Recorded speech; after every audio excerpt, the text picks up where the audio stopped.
Hello दोस्तों, नमस्कार, राम राम। आप सभी का एक बार फिर से हार्दिक स्वागत है आशीष क्लासेस पर। बात कर रहे हैं 23 अगस्त के एडिटोरियल की। टाइटल है ईजिंग क्रेडिट फ्लो। देखिए, ईजिंग क्रेडिट फ्लो का मतलब, ईजिंग का मतलब ईजी, आसान, क्रेडिट का मतलब होता ऋण, है ना, और फ्लो का मतलब प्रवाह। तो ऋण का प्रवाह आसान, आसान ऋण प्रवाह, इसको लेकर आरबीआई ने एक नया तरीका खोज निकाला है। एक प्लेटफॉर्म बनाने की इनकी योजना है जिससे लोन देना आसान हो जाएगा। ठीक है, लोन प्राप्त करना आसान हो जाएगा। उसको लेकर लिखा गया है ईजिंग क्रेडिट फ्लो। ठीक है, ये तो इस टाइटल का मतलब है। अच्छा जी, किस बात को लेकर है? तो रिजर्व बैंक ऑफ इंडिया का जो पब्लिक टैग प्लेटफॉर्म है, अब रिजर्व बैंक ऑफ इंडिया ने एक प्लेटफॉर्म बनाया है, पब्लिक टैग प्लेटफॉर्म। किसके लिए? फ्रिक्शन लेस क्रेडिट के लिए। अब फ्रिक्शन लेस का मतलब आप नोट कर लीजिए, फ्रिक्शन लेस। देखो, जिन वर्ड्स के एंड में फुल आता है या जिन वर्ड्स के एंड में लेस आता है, दोनों ही जो चीजें होती हैं वो एडजेक्टिव होते हैं। चाहे लेस आ जाए चाहे फुल आ जाए, दोनों ही क्या होंगे? एडजेक्टिव होंगे। तो ये एडजेक्टिव है फ्रिक्शन लेस। इसका मतलब है इजी, या फिर आप इसे कहोगे एफर्टलेस। जिसमें कोई परेशानी नहीं हो उसको बोलते हैं क्या? Friction less. तो इसका मतलब क्या हो गया? ये कह रहा है कि फ्रिक्शन लेस क्रेडिट के लिए, क्रेडिट क्या का मतलब क्या बताया मैंने? ऋण। और ये हो गया एडजेक्टिव आपका, और क्रेडिट यहाँ पे हो गया नाउन। तो आसान ऋण के लिए जो रिजर्व बैंक ऑफ इंडिया ने एक पब्लिक टैग प्लेटफॉर्म बनाया है, उसको लेकर एडिटोरियल हम डिस्कस करेंगे। ठीक है, अब देखो विस्तार से एक बार। The reserve bank of India platform for loan approvals will help small borrowers. Reserve bank of India का जो ये प्लेटफॉर्म है, किस लिए? लोन को अप्रूव करने के लिए। ये क्या करेगा? ये हेल्प करेगा किसकी? स्मॉल बोरोवर्स की। जो छोटे छोटे उधार लेने वाले लोग हैं, जो छोटा ऋण लेते हैं, उनको ये बहुत हेल्प करेगा। फिर समझ लो, रिजर्व बैंक ऑफ इंडिया का जो प्लेटफॉर्म है लोन अप्रूवल के लिए, ये जो प्लेटफॉर्म है इसकी वर्ब है विल हेल्प, विल मॉडल है, हेल्प मैन वर्ब है। ये हेल्प करेगा किसकी? ये हो गया object small borrowers, borrowers noun है, स्मॉल एडजेक्टिव है। ठीक है, तो ये आपको एक पता लग गया किस बारे में हम एडिटोरियल डिस्कस करने वाले हैं। इसका स्क्रीन पीडीएफ आप प्राप्त कर पाएंगे टेलीग्राम चैनल पर, लिंक आपको डिस्क्रिप्शन में दिया है। एक और जो एक वर्ड लिस्ट आपको प्रोवाइड होती है वो भी वहीं पर प्रोवाइड होती है, तो आप प्राप्त कर सकते हैं। क्योंकि अब एमटीएस का पेपर आपका आने वाला है, इसको ध्यान में रखकर एमटीएस के पेपर्स भी मैं सोल्व करवा रहा हूं। पहला पेपर अपलोड कर दिया गया था, दूसरा पेपर आज अपलोड हो जाएगा।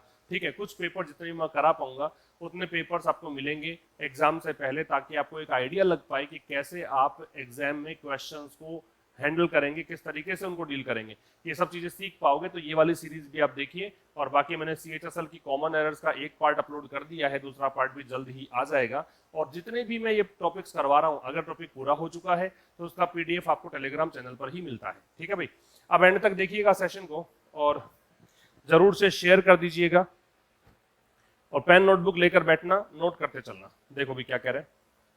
कह रहा रिजर्व बैंक ऑफ इंडिया का plan, reserve bank of India plan, क्या प्लान है? स्टैब्लिश करने का, स्थापित करने का। क्या चीज? Public tag platform. किसके लिए? फ्रिक्शन लेस क्रेडिट के लिए। मतलब ऐसा क्रेडिट जो कैसा है? जो आसान क्रेडिट है। Is a well intention move. ये कदम जो है काफी अच्छे इरादे वाला कदम है। दैट इज एम्ड एट, और इस मूव का उद्देश्य है easing the flow of credit, ताकि ऋण का प्रवाह आसान किया जा सके। स्पेशली टू, विशेष करके किन को ऋण? स्मॉल और मार्जिनल बोरोवर जो है, छोटा ऋण लेने वाले जो लोग हैं उनके लिए। फिर समझिए, प्लान यहां पे सब्जेक्ट है, इसकी वर्ब क्या है? इस प्लान की वर्ब है इज। ठीक है, दैट रिलेटिव प्रोनाउन है, ये इस मूव के लिए आ रहा है, इसकी वर्ब है इज। तो रिजर्व बैंक ऑफ इंडिया की योजना, क्या योजना है? स्टैब्लिश करने की। टू स्टैब्लिश हो गया आपका इन्फिनिटिव। क्या योजना है? स्थापित करने की। क्या स्थापित करना है? Public tag platform. किसके लिए? फ्रिक्शन लेस क्रेडिट के लिए। ये क्या है? एक वेल इंटेंशन मूव है। मूव यहाँ पे हो गया एग्जैक्ट नाउन, इंटेंशन एडजेक्टिव है, और ये वेल एडवर्ब है। वेल इंटेंशन मूव का मतलब है अच्छे इरादे वाला कदम है। ठीक है, किसके लिए? इसका उद्देश्य क्या है? ये रिलेटिव प्रोनाउन हो गया, एंटेसिडेंट को कनेक्ट करेगा, तो इज आ रहा है इस मूव के लिए। इसका उद्देश्य है, एम्ड के साथ जनरली हम एटी लगाते हैं, एट के बाद आईएनजी क्योंकि प्रेपोजिशन आ गया। इसका उद्देश्य है क्रेडिट के फ्लो को आसान कर देना, विशेष करके किसके लिए? स्मॉल और मार्जिनल बोरोवर्स के लिए। बात क्लियर है? आगे देखिए। Announced as part of the statement on developmental and regulatory policies. Announced, ये घोषित किया गया as part of the statement, एक बयान के पार्ट के रूप में एक स्टेटमेंट आया। किसको लेकर? डेवलपमेंटल एंड रेगुलेटरी पॉलिसीज को लेकर, विकास की और नियमन की जो नीतियां हैं उसको लेकर जो स्टेटमेंट था उसके पार्ट के रूप में इसको अनाउंस किया गया। That company the latest monetary, और दैट आ रहा है किसके लिए, इन पॉलिसीज के लिए। ये पॉलिसीज कौन सी है, जो है कंपनी मतलब साथ आई थी, कंपनी का मतलब होता है साथ में आना। तो ये पॉलिसी जो है, जो लेटेस्ट मॉनिटरी पॉलिसी जारी हुई थी, जो अभी अभी एक मौद्रिक नीति जारी हुई थी, उसके साथ इसको जारी किया गया था। फिर समझ लीजिएगा, इसको अनाउंस किया गया किस रूप में, स्टेटमेंट के पार्ट के रूप में। स्टेटमेंट किस पर, डेवलपमेंट और रेगुलेटरी पॉलिसीज को लेकर। ये पॉलिसीज कौन सी है, ये पॉलिसीज है जो है कंपनी हुई थी या साथ आई थी, लेटेस्ट मतलब नवीनतम, जो नया नया मॉनिटरी पॉलिसी है उसके साथ, अर्लियर दिस मंथ मतलब इस महीने के शुरुआत में कह दीजिए। अर्लियर है वो टाइम के लिए आता है, और अर्लियर का मतलब होता है पहले। अर्लियर का एंटोनिम होता है वो होगा लाइटर। दोनों ही किसके लिए आते हैं, टाइम के लिए आते हैं। दोनों का ही प्रयोग किसके लिए होता है, टाइम के लिए। लेटर होता है बाद में, ये होता है पहले। डिग्री कंपैरेटिव है दोनों। द प्लेटफॉर्म इज इंटेंडेड, अब ये तो प्लेटफॉर्म है जिसकी अनाउंसमेंट हुई है, ये प्लेटफॉर्म, इसका इरादा है, इज प्लेटफॉर्म की वर्ब है, इंटेंडेड एडजेक्टिव है, इसका इरादा है क्या, सर्व करने का as a one stop digital clearing house, कि ये एक वन स्टॉप बन जाए, मतलब यही एकमात्र प्लेटफॉर्म बन जाए जहां पर डिजिटल तरीके से जो ऋण संबंधी समस्याएं होंगी उनको क्लियर किया जा सके। फॉर क्रेडिट रिलेटेड इंफॉर्मेशन, किसके लिए, ऋण संबंधी सूचना के लिए एकमात्र, मतलब एक वन स्टॉप सॉल्यूशन बन जाएगा, डिजिटल क्लियरिंग हाउस बन जाएगा, कि यहां पर ऋण संबंधी जो भी आपको जानकारियां चाहिए वो मिल जाएंगी, यहां से ऋण आपको आसानी से मिल जाएगा। समझ में आ रही है बात। तो ये जो प्लेटफॉर्म है इसकी वर्ब इज है, इंटेंडेड इसका कॉम्प्लीमेंट है, एडजेक्टिव है, टू सर्व इन्फिनिटिव है, और कह रहा है कि भी ये प्लेटफॉर्म जो है जिसका इरादा है सर्व करने का, किस रूप में, एज एडवर्ब होता है, किस रूप में, एक one stop digital clearing house के रूप में, किसके लिए, क्रेडिट रिलेटेड इंफॉर्मेशन के लिए। याद रखिएगा, इंफॉर्मेशन जो है वो अनकाउंटेबल नाउन होती है, इंफॉर्मेशन का प्लूरल नहीं बनता है, इंफॉर्मेशन के साथ वर्ब लगती है वो सिंगुलर आती है, इतनी बातें आपको ध्यान रखनी है। Which should help accelerate the loan approval, अब इससे क्या होगा, ये हेल्प करेगा। देखो शुड दो तरीके काम करता है, शुड एक मॉडल है, शुड के दो काम हो सकते हैं।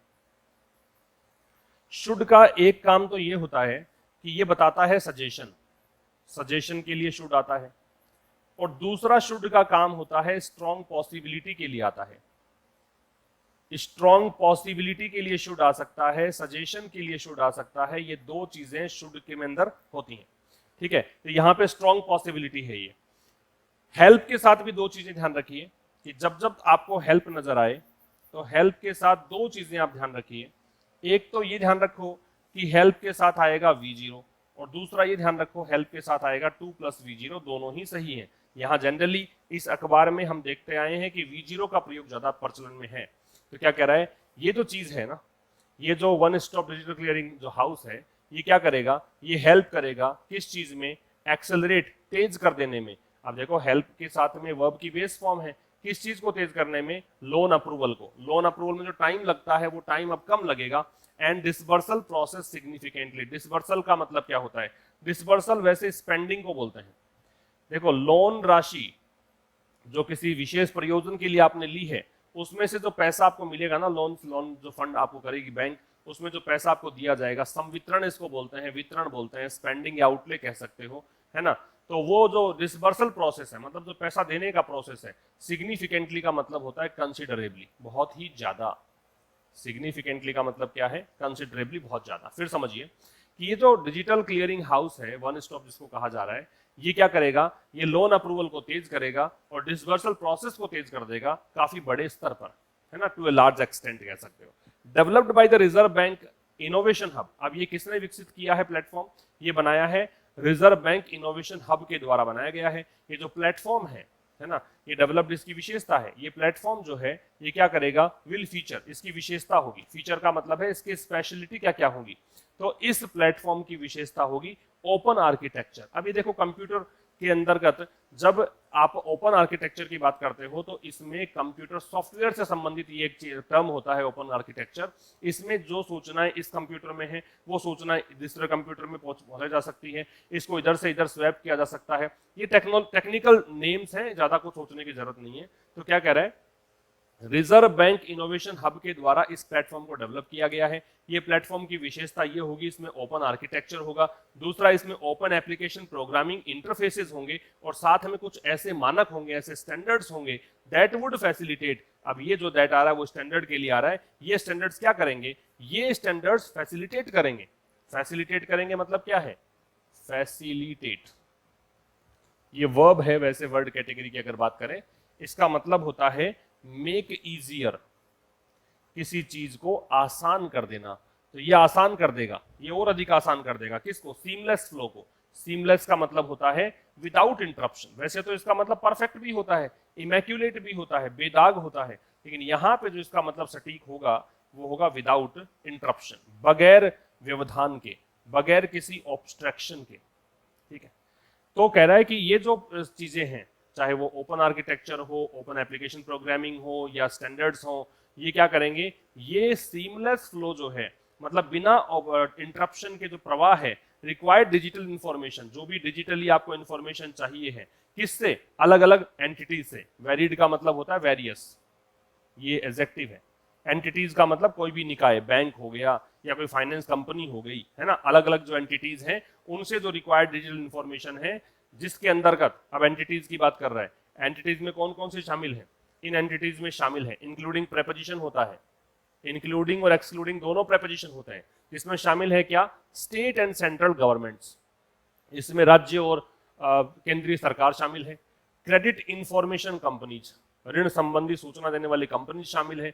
एंड डिजिटल आइडेंटिटी अथॉरिटीज, और डिजिटल रूप में डिजिटल आइडेंटिटी मतलब जो पहचान जो करते हैं टू लेंडर्स, मतलब लेंडर्स का मतलब क्या हो गया? लेंडर्स का मतलब हो गया जो उधार देने वाले, बैंक्स वगैरह मान लो, तो उनको जो डिजिटली बताते हैं कि भी ये केवाईसी है, हम लोगों ने सबने चेक कर लिया, आप लोन दे सकते हो, ये सब जो है इनकी बात कर रहा है। रिपीट कर रहा हूं ये कह रहा है कि ये प्लेटफॉर्म कौन बना रहा है? ये वाले बना रहा है, इनोवेशन हब। ये प्लेटफॉर्म का विशेषता क्या है? ये चीजें हैं। ये चीजें क्या करेंगी? ये फैसिलिटेट करेंगी। यहाँ वुड क्यों आ रहा है? क्योंकि ये अभी फिलहाल इमेजिनेशन में, ये सोचा है इन्होंने ऐसा होगा। तो इससे क्या होगा? सीमलेस फ्लो होगा। किसका? रिक्वायर्ड डिजिटल इंफॉर्मेशन का। कहां से इंफॉर्मेशन मिलेगी? वेरिड जो एंटिटीज है, एंटिटीज में कौन कौन है? ये सब शामिल है। ठीक है, अब ये इंफॉर्मेशन देंगे किसको? ये सारी इंफॉर्मेशन देंगे लेंडर्स को, जो भी उधार देंगे पैसा उनको। As part of an effort to validate, validate का मतलब होता है टू मेक समथिंग लीगल, मतलब किसी चीज को ये ठहराना कि वो सही है, या तो ये बताओ, या किसी चीज को लीगल कर देना, उसको बोलते हैं वैलिडेट। तो एक प्रयास, प्रयास किस चीज का? ये ठीक ठहराने का। तो टेक्नोलॉजी, ये तकनीक, तकनीक कौन सी? प्लेटफॉर्म वाली। एंड इट्स यूटिलिटी, यूटिलिटी का मतलब लिख लीजिए यूजफुलनेस, उपयोग, और इसकी उपयोगिता, मतलब अब ये दिखाना है कि भी हम जो प्रयास कर रहे हैं प्लेटफॉर्म बनाने का, ये उपयोगी है, इसकी उपयोगिता अच्छी है, और इसी टेक्नोलॉजी को ये बताना कि हम जो यूज कर रहे हैं वो सही है ना। इसके लिए द आरबीआई सेड, आरबीआई ने कहा, आरबीआई की वर्ब सेड है, the platform would be introduced in a pilot project, कि ये जो प्लेटफॉर्म है इसको इंट्रोड्यूस किया जाएगा। ये पैसिव हो गया, किस रूप में? पायलट प्रोजेक्ट में। पायलट प्रोजेक्ट होता है कि कोई भी प्रोजेक्ट आप लॉन्च करने से पहले छोटे स्तर पर एक बार लॉन्चिंग करके देखते हो कि वो सब कुछ ठीक चल रहा है क्या, कहीं कुछ इसमें ग्लिच तो नहीं रह गया है, कहीं कुछ प्रॉब्लम तो नहीं आ रही, प्रॉब्लम है तो सुधारेंगे, उसके बाद बड़े स्तर पर लागू करेंगे, उसको बोलते हैं पायलट प्रोजेक्ट। तो पायलट प्रोजेक्ट के रूप में दैट वुड फोकस ऑन, जिसका कि फोकस किस पर होगा? फोकस में ऑन लगता है, इसका फोकस होगा प्रोडक्ट्स पर। कुछ प्रोडक्ट्स, कैसे? कौन कौन प्रोडक्ट? जैसे कि सच एज, एग्जांपल देने के लिए आता है, जैसे किसान क्रेडिट कार्ड पर फोकस किया जाएगा, है ना। इसमें लोन कितना मिलता है? 1.6 लाख पर बोरोवर यहाँ पे लोन मिलता है, प्रत्येक उधार देने वाले को 1.6 लाख तक का लोन मिलता है। लोन्स किसको? डेयरी फार्मर्स को। ठीक है, क्रेडिट सेंस, सेंस जो है प्रेपोजिशन है, ये बात लिख लो, इंपॉर्टेंट है। सेंस जो है, इसको सेंस पढ़ते हैं, प्रेपोजिशन है, और इसका मतलब होता है विदाउट। इसका मतलब क्या है? विदाउट, के बगैर, ये इसका मतलब है। ठीक है, तो क्या कहना चाह रहे हैं? क्रेडिट सेंस कोलेट्रल, कोलेट्रल होता है कि जब आप पैसा उधार लेते हो किसी से, तो अगला कहता है भी गिरवी रख के जाओ कुछ, अगर तुम पैसा नहीं चुका पाए तो कम से कम मैं जो पैसा मैंने दिया है वो इससे मैं वसूल लूंगा। तो जो आपने गिरवी रखा है सामान, ठीक है, ये वादा करके कि मैं अगर पैसा नहीं चुका पाऊं तो तुम इसको बेचकर पैसा ले लेना, उसको बोलते हैं कोलेट्रल। मतलब एमएसएमईज क्या होता है? ये होता है ministry of micro small and medium and enterprises जो होती हैं, उसको बोलते हैं। तो इन प्रकार के जो उद्योग हैं उनको बगैर गिरवी रखे कुछ पैसा देने की बात। And personal and home loans, व्यक्तिगत लोन मिलता हो या फिर होम लोन मिलता हो, है ना, थ्रू पार्टिसिपेटिंग, थ्रू का मतलब इस माध्यम से, बाई पढ़ लो इसको, ये प्रेपोजिशन है। पार्टिसिपेटिंग बैंक्स का मतलब है जो जो इसमें हिस्सा लेंगे बैंक्स, जो जो इस योजना के अंतर्गत आएंगे इस प्लेटफॉर्म पे, उन बैंक्स के द्वारा। एक बार फिर समझिए, तो कह रहा है इस प्रयास के रूप में, प्रयास क्या है कि हम ये दिखाएं कि टेक्नोलॉजी वैलिड है, दूसरा इसकी उपयोगिता है। इस चीज के चक्कर में यहां आरबीआई ने कहा है कि प्लेटफॉर्म को इंट्रोड्यूस किया जाएगा पायलट प्रोजेक्ट रूप में, और इसका फोकस होगा कुछ इन योजनाओं पर, ठीक है। और ये किस माध्यम से लोन मिलेगा इनको लोन मिलेगा पार्टिसिपेटिंग बैंक्स के माध्यम से। बैंक्स नाउन है, पार्टिसिपेटिंग एडजेक्टिव है, यहाँ पे प्रेजेंट पार्टिसिपल है, ठीक है। लेंडर्स वुड बी एबल, जो बैंक है, लेंडर्स मतलब उधार देने वाले, जो बैंक है, वुड बी एबल, वो समर्थ हो पाएंगे, टू एक्सेस डेटा, कि वो डेटा एक्सेस कर पाएंगे, on the borrowers and credit related services, मतलब डेटा किसका, जो भी उधार लेने वाला व्यक्ति है उसका, और जो भी उधार संबंधी सर्विसेज है उसका, किससे ले पाएंगे, एजेंसीज से। एजेंसीज जिसके अंदर क्या क्या शामिल होगा, आधार ई केवाईसी होगा, लैंड रिकॉर्ड्स होंगे इन डेटा के अंदर, in states where local governments have digitise, जहां पे स्थानीय सरकार जो है उन्होंने डिजिटल कर दिया हो इन डेटा को, जैसे कि एग्जांपल के लिए इन राज्यों में। And even milk pouring data, यहां तक कि कितना दूध वो डालकर आ रहे हैं, पोर का मतलब उडेलना होता है, from select dairy cooperatives. Select dairy, select मतलब सेलेक्ट एडजेक्टिव भी होता है, सेलेक्ट जो है वो वर्ब भी होती है, इसका मतलब होता है चुने, गिने चुने, है ना। डेयरी कोऑपरेटिव का मतलब जो भी दुग्ध सहकारी समितियां हैं उनसे मिल्क पोरिंग डेटा भी इसके अंदर शामिल होगा। फिर समझो, यहां से पढ़िए इसको, ये तो हो गया लोन देने वाली बात। जो बैंक होंगे वो समर्थ हो पाएंगे क्या करने में, डेटा एक्सेस करने में। डेटा का एक्सेस करेंगे किसका, बोरोवर्स का, और किसका, क्रेडिट रिलेटेड सर्विसेज का, किससे, एजेंसीज से। उन डेटा में क्या शामिल होगा, उन डेटा में ये सारी चीजें शामिल होंगी, ठीक है भाई। तो ये हो गया आपका आज का एडिटोरियल। अब हम मिलेंगे कल ठीक शाम 5 बजे, तब तक के लिए नमस्कार, थैंक यू वेरी मच।